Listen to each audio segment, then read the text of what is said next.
You tell me why this ruined my $15,000 transmission.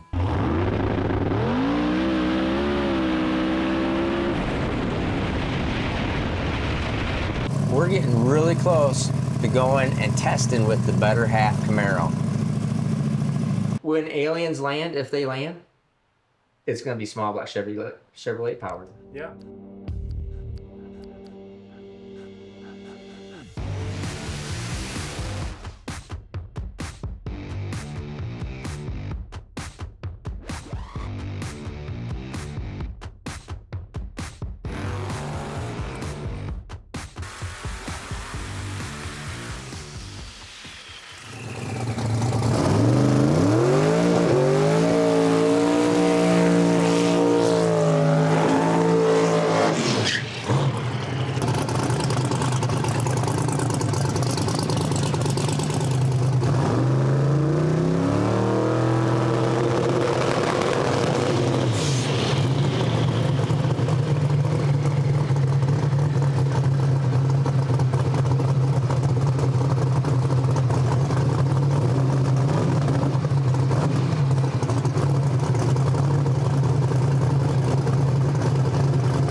Whole bunch of neutrals. Oh, dude, yeah, everything's covered in train fluid. Well, feeling it really hard again today. But hey, it wouldn't creep. Oh yeah. Funnily enough, I'm thinking about it. It's like, Lord has not been willing this year, but that's all right. But it's what it is. Sometimes that's what happens. And when we're not racing every weekend, and I'm not trying to do this every weekend, so not, you know, you're taking care of stuff, maintenance stuff. Oh, we're gonna change transmission. Oh, we'll change transmission, come back tomorrow. I mean, I can do all that stuff, but we got so much work to do. It's so hard to make that happen. All right, so you just saw it there. So I go to the trans brake button, wing, no movement. Didn't go anywhere. Actually, it did move a little bit. It did roll.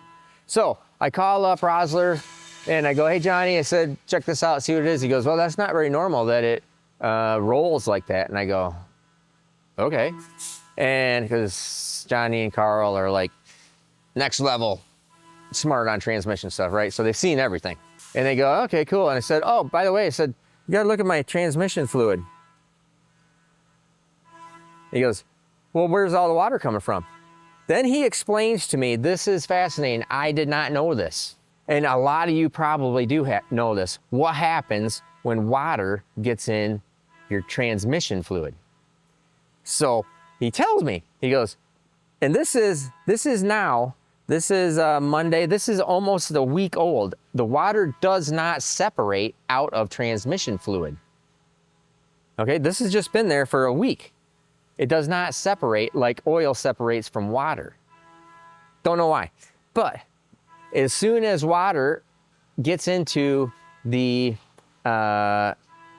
transmission and the fluid system, it aerates. I think that's what he said. I think it aerates, makes the oil aerate, and then the clutches won't engage. Not only that, then it's junk because the clutches have now touched water, and the water actually dissolves the glue on the lining on the clutches.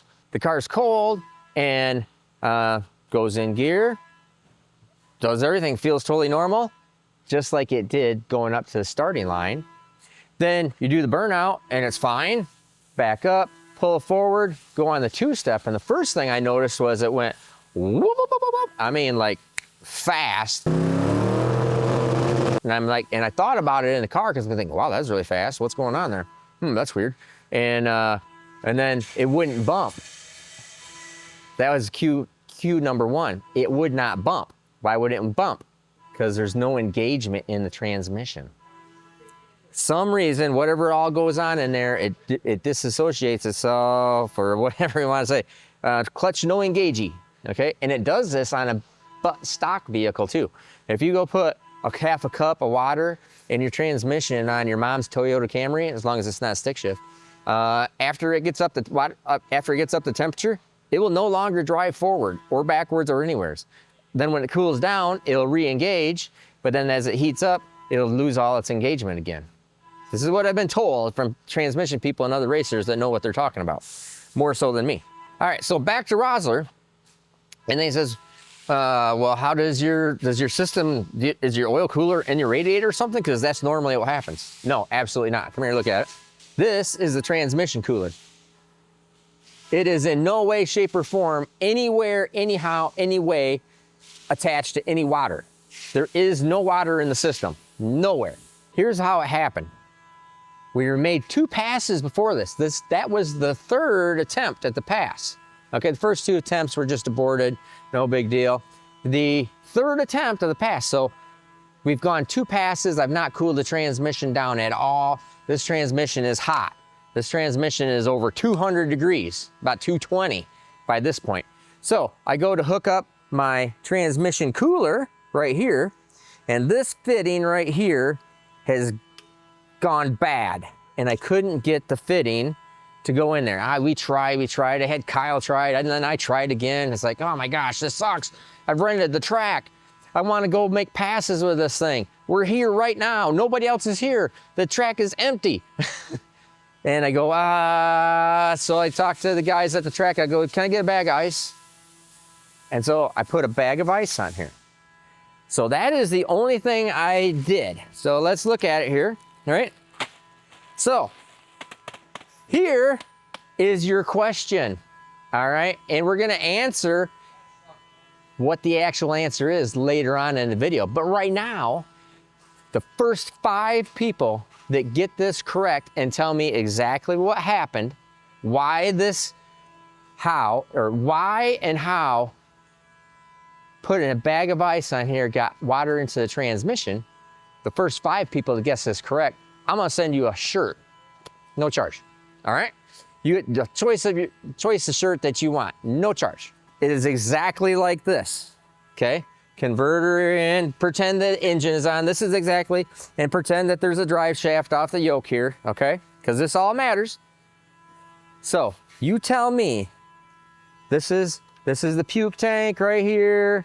These are lines, so this is a vent line, this is a drain line, this is the vent line, okay? You tell me why this ruined my $15,000 transmission. And we're gonna tell you what the answer is somewhere in around the end here.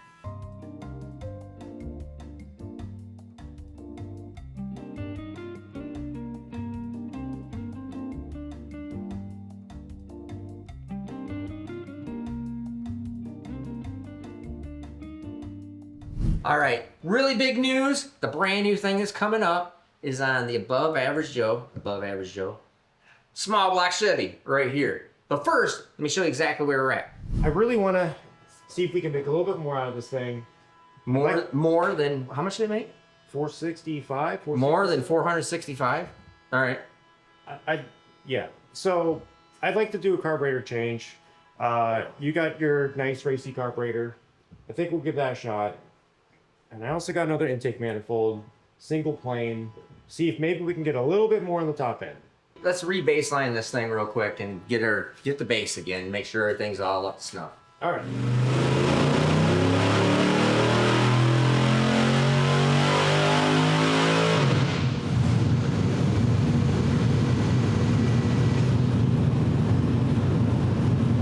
Here's where we're at. Joe has had this thing. Joe built this thing. Joe is the continual wanting to make things better all the time, which is good. That fits in with the Steve Morris Engines model. Mm-hmm. But Joe has no use for this engine. So helping Joe out and helping you guys out, we're gonna do a sweepstakes on the Above Average Joe small block Chevy. What does a small block Chevy like this go into? Any freaking thing you want. You can put this in your mom's Toyota Camry. You can put this in your dad's F-250. Take the feelings there. Yep, hurt feelings there. You take that, you can take the Duramax out. You can put it in your dad's 2500. You can take the Cummins out of your dad's engine or out of your son's truck. Take the Cummins out of that thing. Put the above average Joe small block Chevrolet in there. Or take the Volvo Penta out of your boat. Or take the Volvo Penta. It doesn't matter. Marine, street, strip, Baja 1000. Doesn't matter what it is. This thing goes into it and works.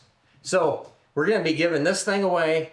Follow the rules right here. For every $5 purchased, you're going to get one entry to win the AA Joe small block Chevrolet that goes in anything in the universe. Spaceship right here.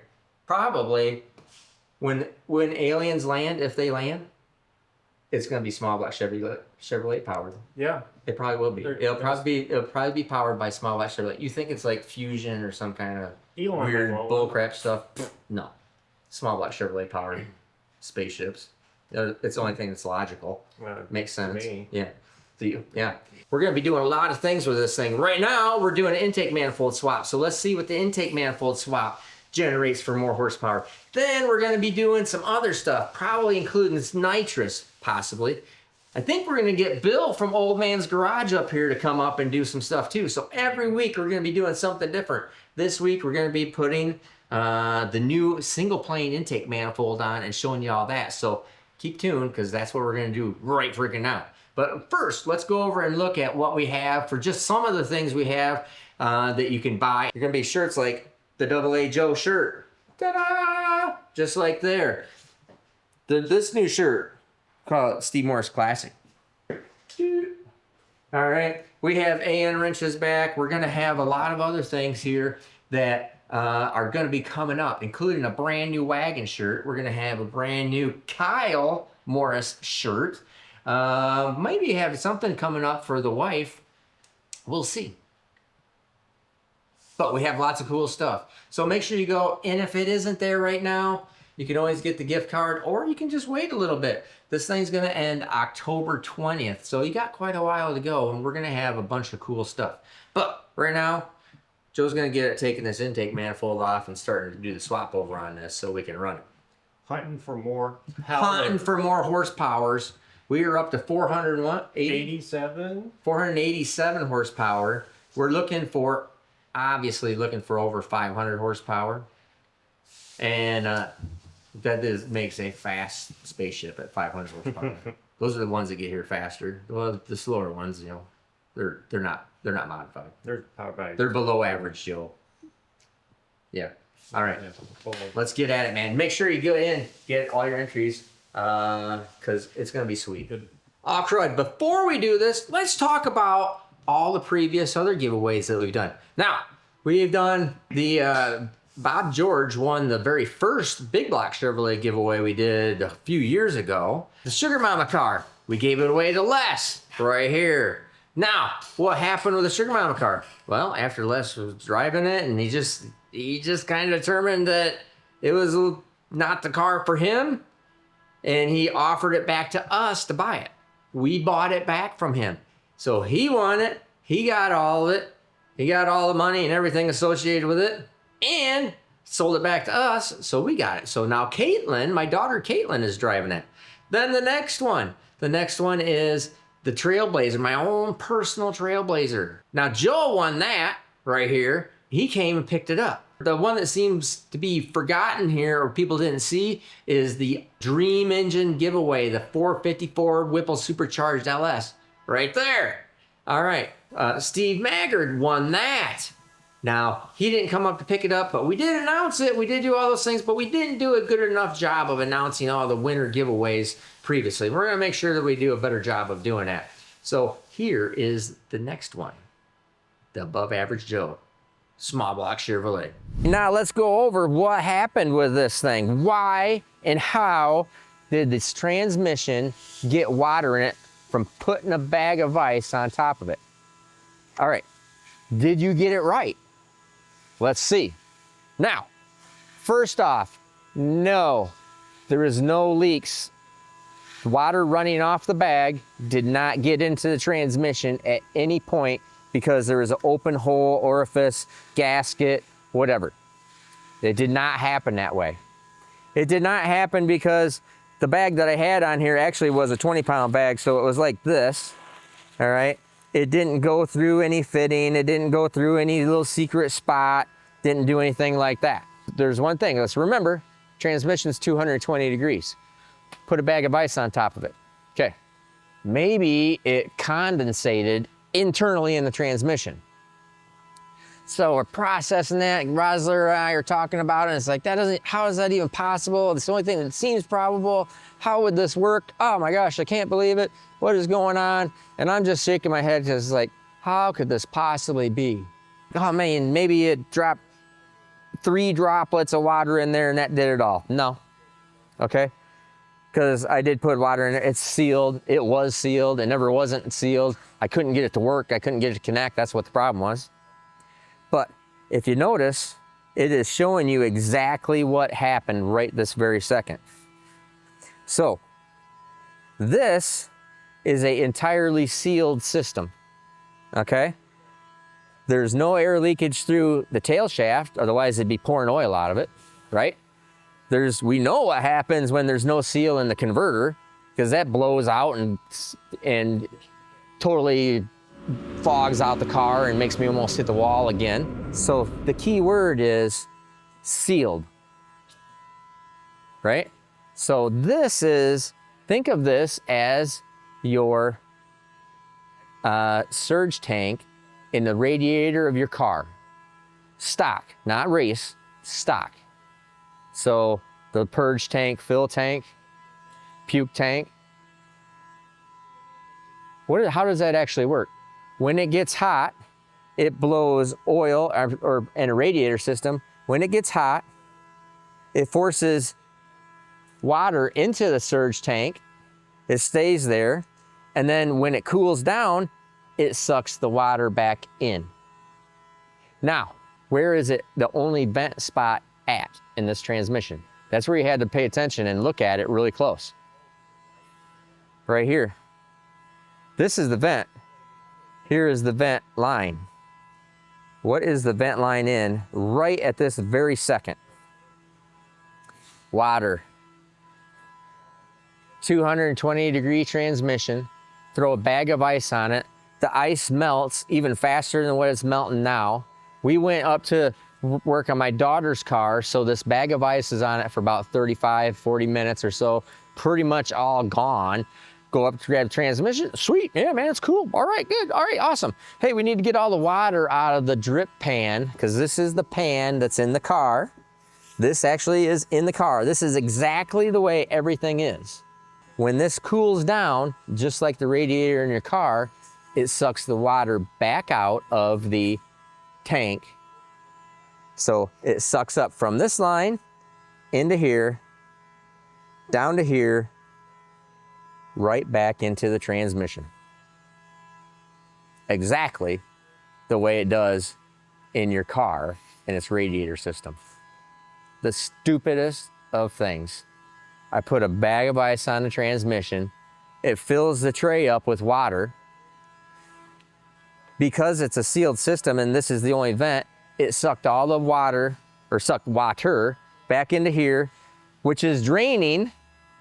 It isn't just a puke tank, it actually puts all of it right back into, via this line, right back into the transmission. Now, first 5 of you guys that got this, see, by the time you've looked at this and seen this, somebody's probably already guessed it. I would hope so.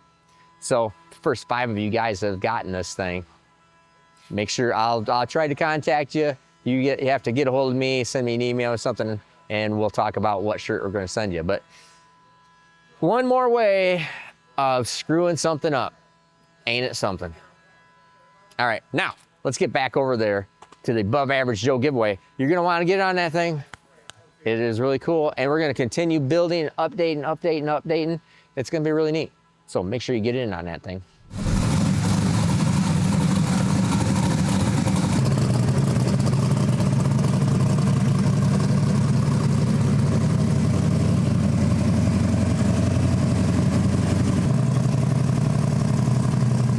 Alrighty, it's back. We're gonna be on the hub dyno this week, so hopefully Thursday. While Deal Brothers are at drag week, doing good, I hope. We're gonna be hub dynoing this and getting some stuff sorted out, so we're getting really close to going and testing with the Better Half Camaro. Stay tuned. Come back on Thursday. Guess what's in? What? The second batch of test oils. Now, I've been testing the oil. As a matter of fact, let's look at my test beaker. Look at that. This is now somewhere near, I don't know, how many weeks is this? If you recall, what I did is I just splashed the oil around on here, looking for all the cool stuff. You see the video right here. And I just want to see this stuff in the clean, and because of this whole deal with having the oil rust inhibitor, friction modifier, anti-wear agent, some really cool Super Billy bad boy stuff that's in there, including this anti-rust agent, because look at that. 8 weeks, this oil is still on the side of the glass. It's gonna still be on your parts and help prevent rust. Who else is using it? This would also make this oil, the Steve Morris SM oil, the fastest oil at drag week. All right, good job, Ned. And it matches his car too. Super cool blue. Speaking of drag week, before I forget, you just saw we got the Better Half Camaro back. It's on the hub dyno. Deal Brothers got it all set up for us. Unfortunately, at drag week, parachute didn't come out. Dave ended up hitting the wall really hard. Everybody's okay, Dave's okay, that's good. But I feel bad for those guys. That's a lot of work. That's a lot of time, a lot of effort. So onward ho. And they'll be back. It's no big deal. Well, it is a big deal, but you know what I mean.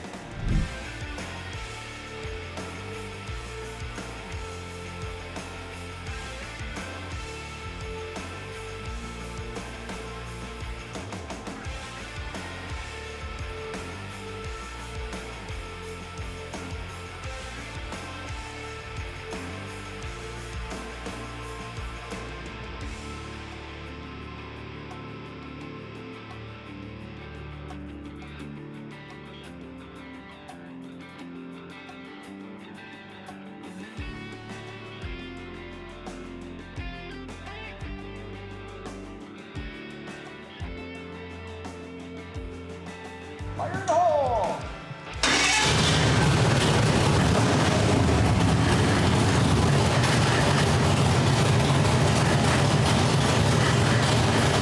We switched out intake manifolds, and we were back to the original vacuum secondary carburetor that we started off with. Because we just wanted to get a baseline on that. We're not even gonna bother doing much with it, but it'd be interesting to see what it does on here. And then throw the race carburetor on it. Because that's the one that's gonna... The universal. Yeah.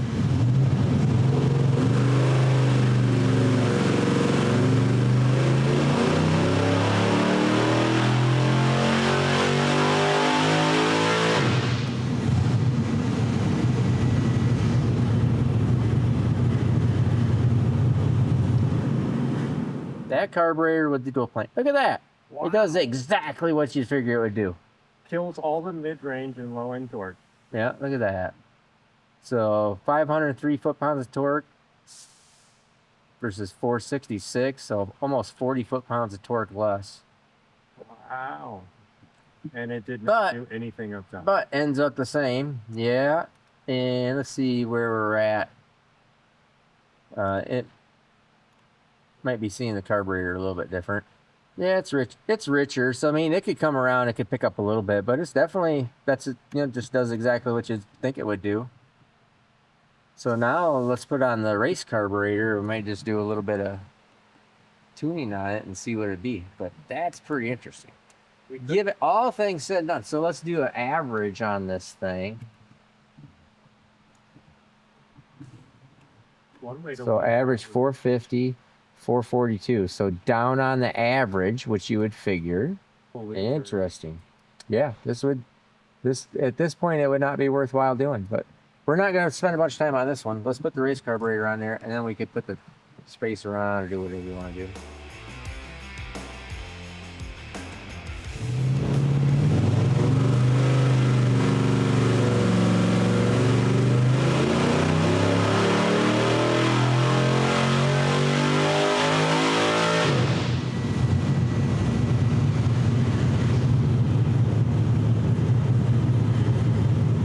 that's interesting.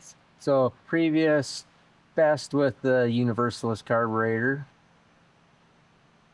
Not a ton off. Yeah. And there's no spacer in there. It's quite a bit richer. Now, Yeah, all it's quite a bit richer now.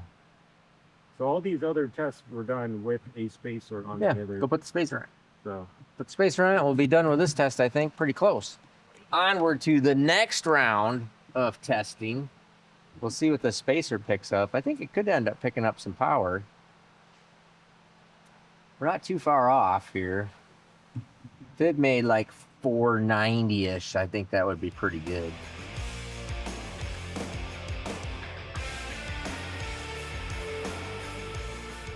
All right, you saw in the pre-tro about the drive shaft that blew up while Kyle was driving Todd's Wine Time Jeep SMX powered Jeep that doesn't care what's attached to it. It's going to drive through it anyways, don't it? It drives through It everything. does. It drives through anything and everything. So, give the explanation on it real quick. What happened? Well, we think that maybe the U-joint was dry, which caused it to get really hot and then implode. So, I mean, I let go of the button. The pass actually went really well. And then as soon as I lifted is when it just went kaboom. Like knocking bars out of it, like swinging right near the old gluteus maximus. I'm up there going, yeah, all right, that's a great pass. #1 qualifier.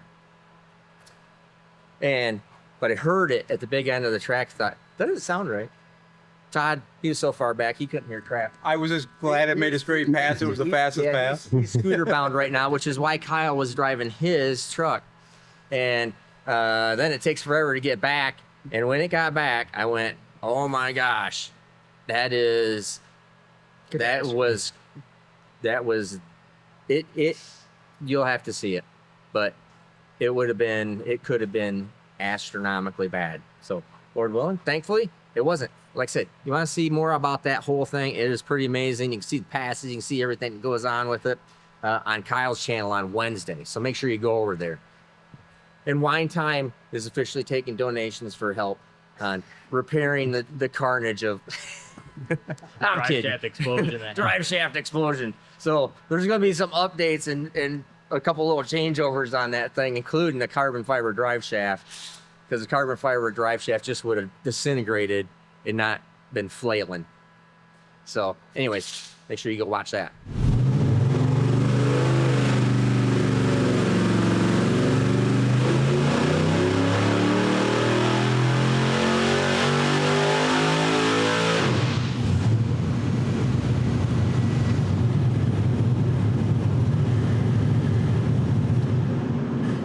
I saw 490. I saw it too.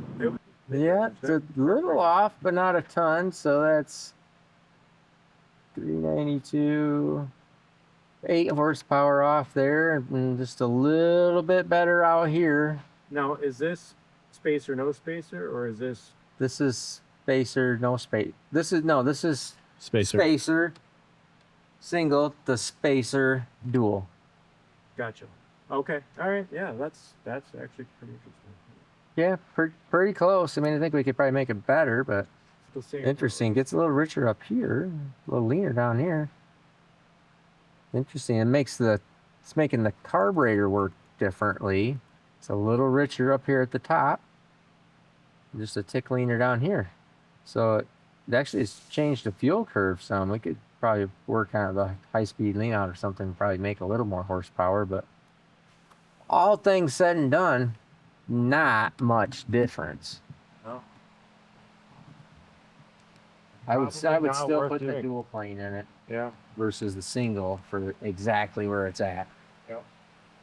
I don't think there's much more at because we don't have enough camshaft in it to run Exactly. higher RPM. You know. Yeah. You know what you should do? Quick camshaft. Let's push camshaft in. That's All what I right. Really wanted. So here's what honest evaluation probably would keep the dual plane in it, and this kind of deal. All right. So now we're gonna throw the bigger stick in it, and then see what that does. Which we do have a bigger camshaft. Yes, you do have the bigger camshaft. We're gonna show you that. It's sitting in there right now. It's a tiny bit bigger. Yeah. Show you that next Tuesday on the Above Average Joe Small Block Chevrolet giveaway. As we're continuing to make every week, we're gonna make this thing better, better, better. Well, we hope better, better, better. Except for today. Well, today we just figured out that it's the same. Right. We made it the same. So yeah, it looks cooler, looks more racy, looks like it's supposed to make more horsepower, but don't. So remember, every $5 you purchase in the merchandise store gets you one entry to win the Above Average Joe Small Block Chevrolet. The engine that goes in any single thing ever made in all history, including out of this world. Yeah, weird, huh?